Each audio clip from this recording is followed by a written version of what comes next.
Hello दोस्तों, कैसे हैं आप लोग। आशा करते हैं आप अच्छे होंगे। मैं आप लोग का अजीत सर। आज हम सीबीएसई के रिजल्ट के बारे में चर्चा करने वाले हैं।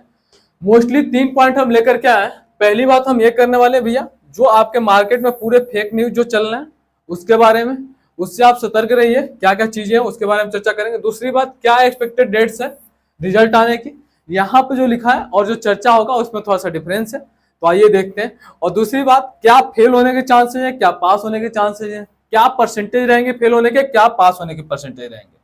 तो पहली बात हम करते हैं एक्सपेक्टेड डेट पे। किसकी? एक्सपेक्टेड डेट पे। तो यदि हम बात करें एक्सपेक्टेड डेट की, तो देखिए अभी तक तो रिजल्ट आया नहीं है।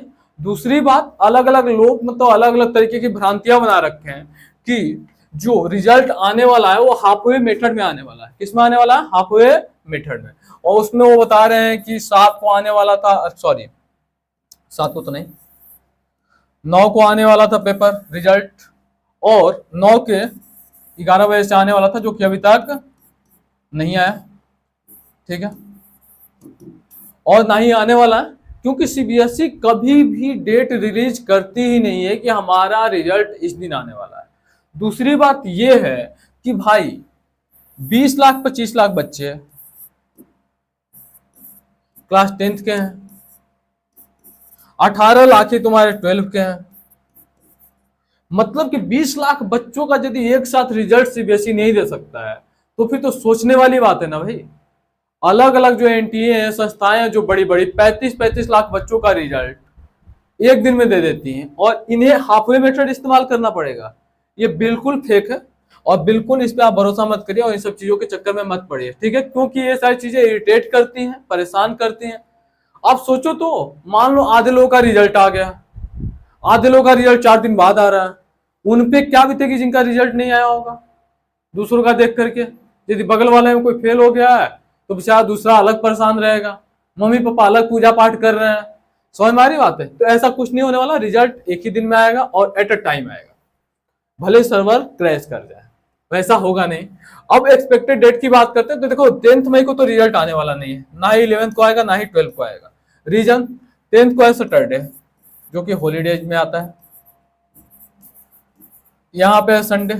संडे वाला थोड़ा सा प्रिडिक्ट किया जा रहा है, लेकिन ये भी चांस ना के बराबर ही है। ठीक है, क्योंकि सीबीएसई वाले बहुत रूल के पक्के हैं। एजुकेशन फील्ड की बात है तो एजुकेशन में क्या होता है, संडे छुट्टी होती है, तो ये भी आराम से छुट्टियां मनाएंगे अपनी। और 12 को है आपका बुद्ध पूर्णिमा। क्या है? बुद्ध पूर्णिमा। तो हॉलीडेज में तो भाई इनके रिजल्ट कभी ना आए हैं, ना आने के चांसेस हैं। सो अब आपको एक्सपेक्ट यही करना है कि जो रिजल्ट आने वाला भी है वो या तो 13 को आने वाला है, या 14 को, या फिर 17 को सीधा आने वाला है। क्लियर की बात है? तो इन्हीं तीनों डेट्स में आपके रिजल्ट आने वाले हैं, या फिर इसके आगे जा सकता है, लेकिन मोस्ट प्रोबेबली इन्हीं तीनों डेट्स में आपके रिजल्ट्स आ जाएंगे। तो बिना कुछ सोचे समझे फालतू के न्यूज और दुनिया भर की जो चीजें जंजाल चल रही हैं, जो अलग अलग तरीके से गुमराह कर रहे हैं, उनसे दूर रहिए और पेशेंस रखिए भाई। पेपर हो गए हैं, अच्छा होगा।